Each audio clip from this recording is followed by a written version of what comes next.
नमस्कार, सुप्रभात। मैं हूं आपके साथ आज श्रुति वोहरा। एक बार फिर से आपका स्वागत करते हैं हमारे इस खास बुलेटिन में। गुरुग्राम में सीएम नायब सिंह सैनी ने बजट पूर्व परामर्श बैठक की अध्यक्षता की है।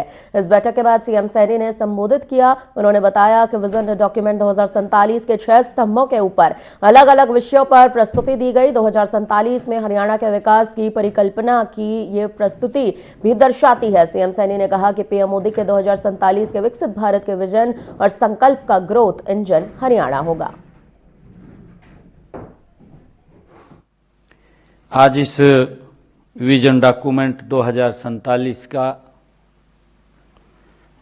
जो यहाँ पर अलग अलग विषय के ऊपर जो 6 स्तंभ हैं, उन 6 स्तंभों के ऊपर 2047 में हरियाणा किस प्रकार का होगा,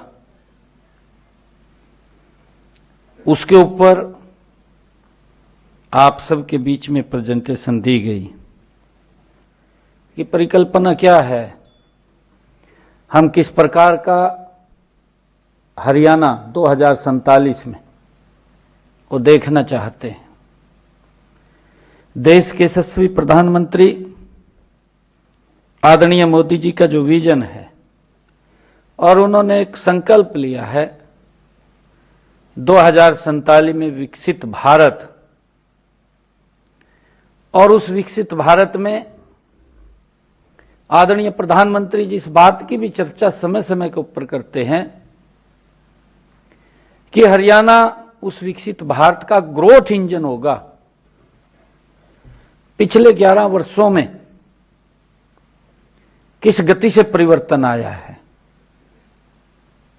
चाहे हमारा हरियाणा हो चाहे देश हो, गति से बढ़ रहा है, परंतु हमें 2047 तक इसकी गति को और तेज करना है। जब इस गति को और तेज करेंगे तब हम जाकर के उस टारगेट के ऊपर पहुंचेंगे जो आदरणीय प्रधानमंत्री जी ने हमें दिया है 2047। हमने किस गति से काम करना है कि दुनिया की तीसरी आर्थिक महाशक्ति के रूप में खड़ा हो। उसके लिए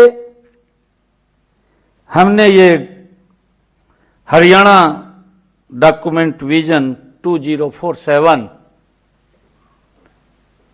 24 दिसंबर को भारत के यशस्वी गृह मंत्री आदरणीय अमित शाह जी उन्होंने पंचकुला के अंदर किया।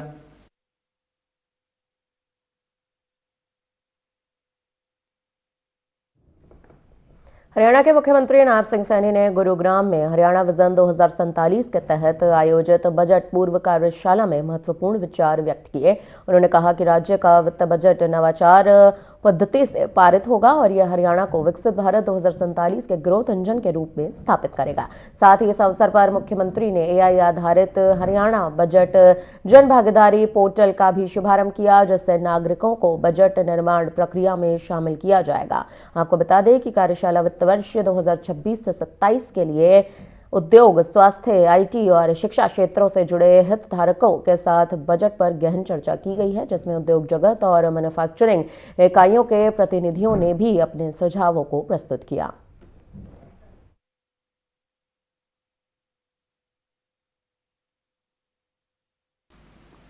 ये बजट पूर्व परामर्श, इस कार्यशाला का उद्देश्य भी स्पष्ट है कि यह विमर्श आगामी 1 वर्ष के खर्चों और योजनाओं तक ये सीमित नहीं, बल्कि यह उस हरियाणा की नींव रखने का अवसर है जिसमें हम वर्ष 2047 में एक समृद्ध, सशक्त, समावेशी और आत्मनिर्भर राज्य के रूप में जिसको हम देख रहे हैं। साथियों, हम सब जानते हैं कि आदरणीय प्रधानमंत्री जी के नेतृत्व में देश इस समय अमृतकाल के पथ पर गति से आगे बढ़ रहा है। यह हमारे संकल्प और साहस का सामूहिक प्रयास का ये प्रतीक है। साथियों, देश के यशस्वी प्रधानमंत्री आदरणीय नरेंद्र मोदी जी के कुशल मार्गदर्शन और उनकी प्रेरणा से हमने हरियाणा में भी व्यापक परामर्श, गहन अध्ययन, विशेषज्ञों की सहभागिता और हरियाणा विजन डॉक्यूमेंट जो 2047 बनाया है, उसमें बहुत लोगों के सुझाव इसके अंदर हैं, उनकी परिकल्पना है। हमारे अधिकारियों ने इसके ऊपर बड़ी मेहनत किया है कि हमारा हरियाणा का भी एक संकल्प होना चाहिए 2047 का, और यह विजन हमारे उन्हीं संकल्पों, हमारी आकांक्षाओं और हमारी जिम्मेदारियों का ये प्रतिबिंब है। आज इस विजन डॉक्यूमेंट 2047 का जो यहाँ पर अलग अलग विषय के ऊपर जो 6 स्तंभ हैं, उन 6 स्तंभों के ऊपर 2047 में हरियाणा किस प्रकार का होगा, उसके ऊपर आप सबके बीच में प्रेजेंटेशन दी गई। ये परिकल्पना क्या है, हम किस प्रकार का हरियाणा 2047 में वो देखना चाहते हैं। देश के यशस्वी प्रधानमंत्री आदरणीय मोदी जी का जो विजन है, और उन्होंने एक संकल्प लिया है 2047 में विकसित भारत, और उस विकसित भारत में आदरणीय प्रधानमंत्री जी इस बात की भी चर्चा समय समय के ऊपर करते हैं कि हरियाणा उस विकसित भारत का ग्रोथ इंजन होगा। पिछले 11 वर्षों में किस गति से परिवर्तन आया है, चाहे हमारा हरियाणा हो चाहे देश हो, गति से बढ़ रहा है, परंतु हमें 2047 तक इसकी गति को और तेज करना है।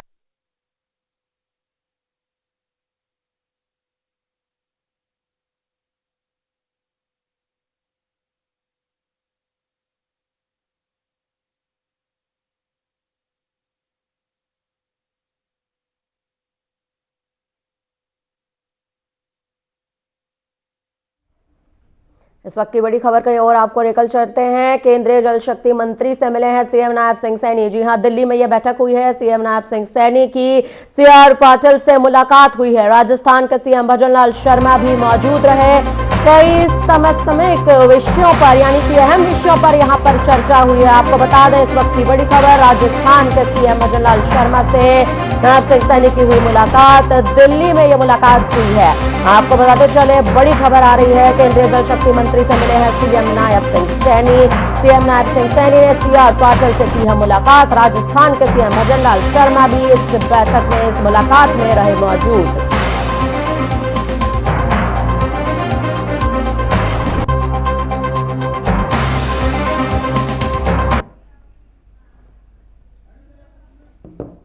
आपको बता दें कि यह बैठक बेहद अहम मानी जा रही है, क्योंकि इस बैठक में सीआर पाटिल से खुद सीएम नायब सिंह सैनी ने मुलाकात की, सीएम भजनलाल शर्मा ने मुलाकात की। आपको बता दें, प्री बजट चर्चा के दौरान, इस पूरी चर्चा के दौरान, इस अहम मुद्दे के दौरान हरियाणा के मुख्यमंत्री नायब सिंह सैनी ने समसामयिक विषयों पर चर्चा की है। आपको बता दें कि यह अहम चर्चा है। सीएम नायब सिंह सैनी ने सीआर पाटिल से मुलाकात की है। इस बैठक में खुद सीएम भजनलाल शर्मा भी मौजूद रहे हैं। कई अहम विषयों पर यहां पर चर्चा की गई। बढ़ते खबरों में आगे तो शाम विधानसभा क्षेत्र में आज जननायक जनता पार्टी की हल्का कार्यकारिणी की घोषणा पार्टी की कार्यालय में की गई है। आपको बता दें, कार्यकारिणी का गठन राष्ट्रीय अध्यक्ष अजय सिंह चौटाला, पूर्व उप मुख्यमंत्री दुष्यंत चौटाला सहित शीर्ष नेतृत्व से विचार विमर्श के बाद किया गया। जिला अध्यक्ष जितेंद्र भारद्वाज ने भारतीय जनता पार्टी सरकार पर बेरोजगारी, कानून व्यवस्था और किसानों की अनदेखी का आरोप लगाया। हल्का प्रधान ऋषपाल फोगाट ने कहा कि नई टीम पार्टी को तो शाम में मजबूत करेगी। इस मौके पर वरिष्ठ नेताओं व बड़ी संख्या में कार्यकर्ता भी मौजूद रहे। आपको बता रहा था बेरोजगारी के साथ साथ युवाओं का रोजगार न होने की वजह से आज हरियाणा प्रदेश के अंदर पूर्ण रूप से कानून व्यवस्था फैल हो चुकी है। बात करें हमारे भिवानी जिले के अंदर हर दिन कोई न कोई डकैती, बलात्कार, अपहरण जैसी घटनाएं घट रही हैं और जिस प्रकार से आप देख रहे हैं व्यापारी भाइयों से फिरौती मांगी जा रही है। टोटल जो कार्यकारिणी बनाई गई है हमारी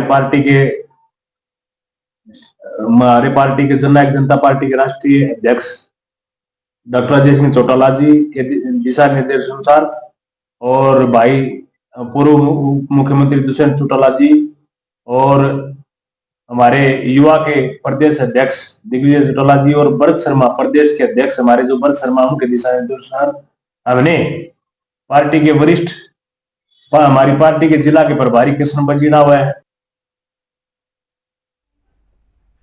इंद्री में घर में घुसकर बदमाश ने पिस्तौल दिखाकर लूटपाट करने की कोशिश की है। जी हां, आपको बता दें यह मामला संगीन है, लेकिन परिवार और पड़ोसियों की सतर्कता से वह ये असफल भी हो चुका है। बदमाश ने पहले घर में काम करने वाली महिला से मारपीट की, बुजुर्ग महिला से पैसे और जेवर मांगे। घर में मौजूद महिला ने शोर मचाया, जिससे लोग इकट्ठा हो गए। बदमाश डरकर बाइक पर सवार होकर वहां से फरार हो गया। पुलिस ने मौके पर पहुंचकर सीसीटीवी फुटेज को खंगाला। इस मामले की जांच को भी शुरू कर दिया गया है। परिवार सदमे में है और इलाके में सुरक्षा को लेकर अब चिंता बढ़ चुकी है।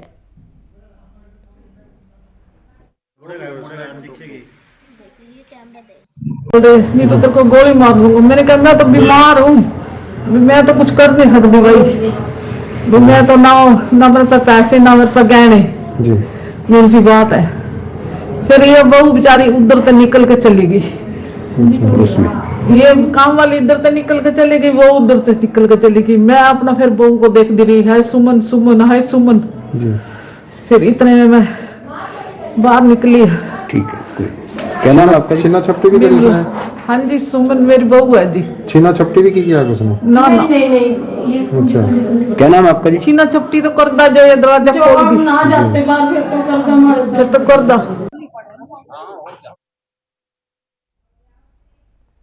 खबर फरीदाबाद से है। फरीदाबाद के नेहरू कॉलोनी में मंगलवार को नशा तस्करों और स्थानीय लोगों के बीच जमकर पत्थरबाजी हुई। स्थानीय लोगों का यह आरोप है कि कुछ विशेष समुदाय के लोग रात के समय अफीम, गांजा और चरस जैसी नशे की वस्तुएं खुलेआम बेचते हैं और जब भी यहां पर विरोध होता है तो वे हावी हो जाते हैं। आज भी नशा तस्करी के खिलाफ विरोध करने पर विवाद छिड़ा। पत्थरबाजी के दौरान कुछ लोगों को चोटें आईं।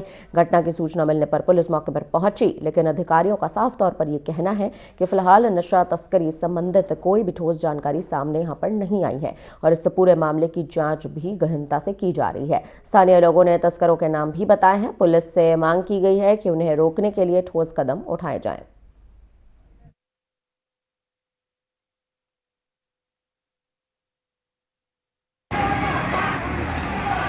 चोट मारी है, ये तस्कर है, इनका इलाज करे सरकार। हमारी मांग ये है। तो पुलिस नहीं आती क्या यहाँ पर? पुलिस आती है तो कार्रवाई भी करती है। मतीम का लड़का जो ये जक्कड़ भाई है, जो उसका लड़का कई जगह इन पे केस भी चल रहे हैं, कई थानों में इनके ऊपर केस भी चल रहे हैं। सुना है कल भी इन पर 48 में केस हुआ कोई।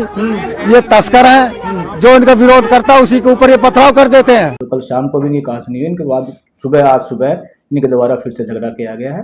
पुलिस द्वारा इसमें कार्रवाई की जा रही है। दोनों पक्षों के मामला दर्ज किया जा रहा है। कितने लोग इसमें घायल हैं? अगर बात की जाए कितने लोगों के खिलाफ मुकदमा दर्ज किया गया है?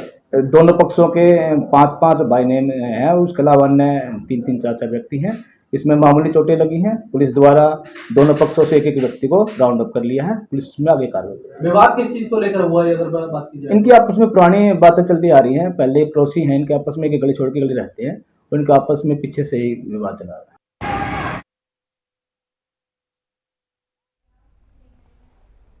बावल क्षेत्र के रायपुर गांव स्थित बाबा बंदेव मंदिर में चोरों ने बीती रात चोरी की वारदात को अंजाम दिया। चोरों ने छोटे गेट का ताला तोड़कर मंदिर में घुसकर करीब 3 लाख रुपए के 6 चांदी के छत्र और 50,000 रुपए नकद चोरी कर लिया। पुजारी ने सुबह चोरी का पता लगाया। घटना मंदिर में लगे सीसीटीवी कैमरे में कैद हुई। ग्रामीणों ने पुलिस को सूचना भी दी, जिसके बाद बावल थाना पुलिस जांच में जुट गई। मंदिर कमेटी ने जल्द आरोपियों की गिरफ्तारी और इस क्षेत्र में सुरक्षा बढ़ाने की मांग भी उठाई है।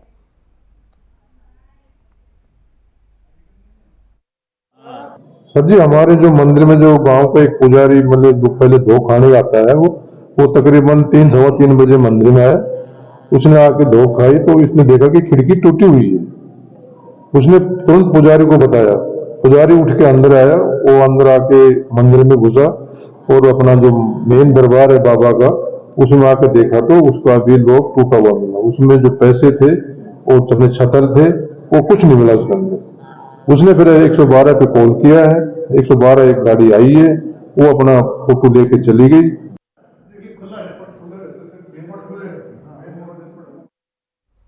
नांगल चौधरी में बड़ी संख्या में जुटे लोकल ट्रांसपोर्टर्स ने बैठक के बाद बड़ा विरोध प्रदर्शन किया है। जी हां, ट्रांसपोर्टरों का यह आरोप है कि पुलिस प्रशासन उनके साथ भेदभाव कर रहा है, उन्हें बेवजह परेशान किया जा रहा है। प्रदर्शन के दौरान सरकार और पुलिस प्रशासन के खिलाफ भी नारेबाजी की गई है। आपको बता दें, इस मौके पर कांग्रेस की स्थानीय विधायक मंजू चौधरी भी मौजूद रहीं, लेकिन उन्होंने मीडिया से बातचीत नहीं की। प्रदर्शन कर रहे ट्रांसपोर्टरों का ये आरोप है कि पुलिस खनन से जुड़े तमाम मामलों में निष्पक्ष कार्रवाई नहीं की जा रही है। उनका ये कहना भी है कि यहाँ खनन कर रहे तमाम समलखा क्षेत्र से बीजेपी विधायक अमन मोहन भड़ाना के दबाव में पुलिस लगातार काम कर रही है।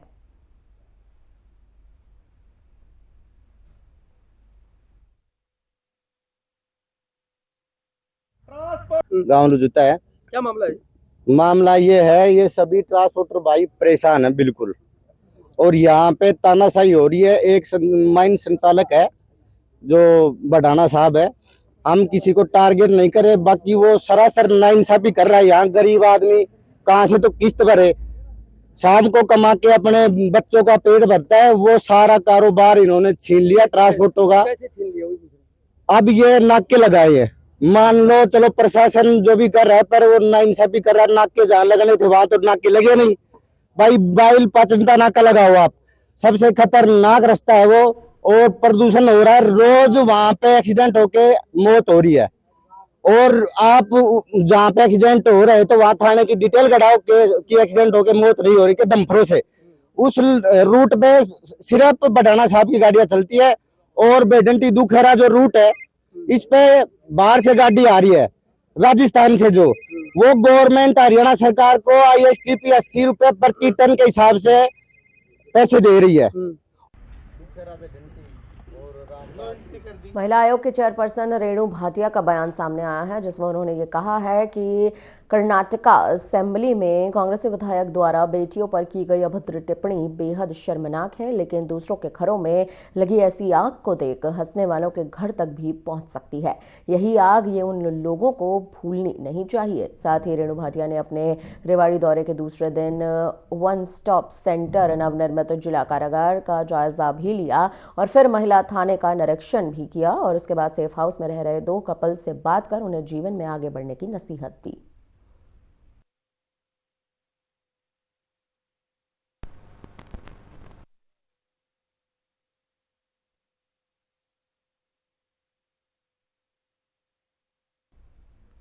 जैसे जैसे हमारा देश डिटेल्ड होता जा रहा है, वैसे ही वैसे किसानों ने भी हाईटेक तरीके से फसलें उगानी शुरू कर दी हैं। धान की फसलें जिसमें पानी की लागत ज़्यादा होती है, किसानों ने अब पानी बचाने के भी नए तरीके यहाँ पर ढूंढ निकाले हैं। आपको बता दें, इजराइल तकनीक से लाल हरी शिमला मिर्च की तरफ किसानों ने अपना ध्यान भी दिया, जिसमें कम लागत और ज़्यादा पैसों की कमाई होती है। रतिया के रत्ताखेड़ा गांव के किसान डॉक्टर मनदीप सिंह इस हाईटेक खेती से सीजन में 20 लाख रुपए तक कमाई करते हैं। इस तरीके में पानी की खपत जो है वो कम होती है और मुनाफा भी ज़्यादा होता है। किसान मनदीप अन्य किसानों को भी इस खेती के बारे में जानकारी दी जा रही है।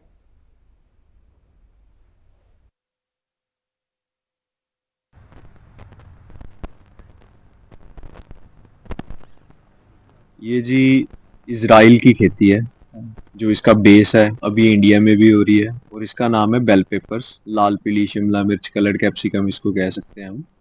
और मुनाफे की बात करें तो ये आपको साल में 15 से 20 लाख का इसका पोटेंशियल है, ये आपको मुनाफा दे सकती है। वो आपकी प्रैक्टिस पे डिपेंड है, आप इसको कैसे चला रहे हैं, कैसे पाल रहे हैं, ठीक है। तो ये इसका मुनाफा और इसका बेस है। कहाँ की खेती मानी जाती है? इजराइल की खेती मानी जाती है जी, लेकिन ये अभी इंडिया में काफ़ी अडॉप्ट कर लिया है किसानों ने, इससे काफ़ी अच्छा मुनाफा ले रहे हैं। महाराष्ट्र साइड, जयपुर साइड काफ़ी ज़्यादा मात्रा में लगती है ये, अपने हरियाणा में बहुत कम किसान कर रहे हैं, लेकिन ये बहुत अच्छी खेती है। तो इसको बेचा कहाँ जाता है लगभग?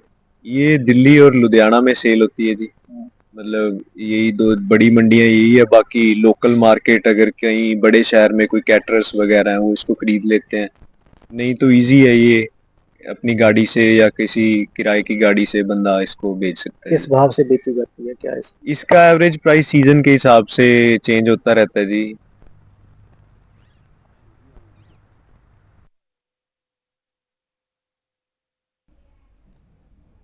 कस्बे के सामुदायिक स्वास्थ्य केंद्र यानी कि CHC में पिछले 8 महीनों से एक्सरे फिल्म की कमी से मरीजों को परेशानी का सामना करना पड़ रहा है। हड्डी टूटने, दुर्घटना और गंभीर बीमारियों के लिए आने वाले मरीजों की जांच मोबाइल फोन पर ली जा रही है, एक्सरे में जो देखकर की जा रही है। इससे न केवल जांच की गुणवत्ता प्रभावित हो रही है बल्कि गलत निदान का खतरा भी यहां पर बढ़ चुका है। ग्रामीण और गरीब मरीज निजी संस्थानों पर निर्भर हो रहे हैं। अधिकारियों को कई बार शिकायत भेजी गई है लेकिन अभी तक समाधान नहीं हो पाया है। CHC में ड्यूटी पर बैठी महिला डॉक्टर से जब इस बारे में बात की गई तो उन्होंने कहा कि मुझे इसके बारे में कोई भी जानकारी नहीं है, कुछ नहीं कहना और ना ही कैमरे के आगे मुझे इसके बारे में कुछ भी बोलना है।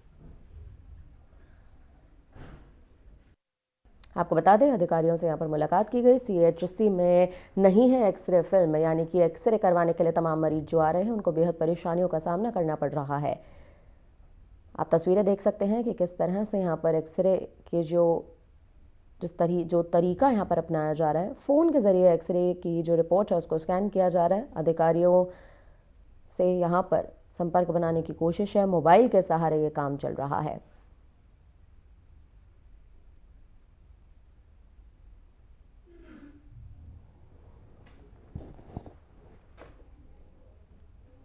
फिलहाल के लिए इस बुलेटिन में इतना ही। मुझे दीजिए इजाजत। नमस्कार।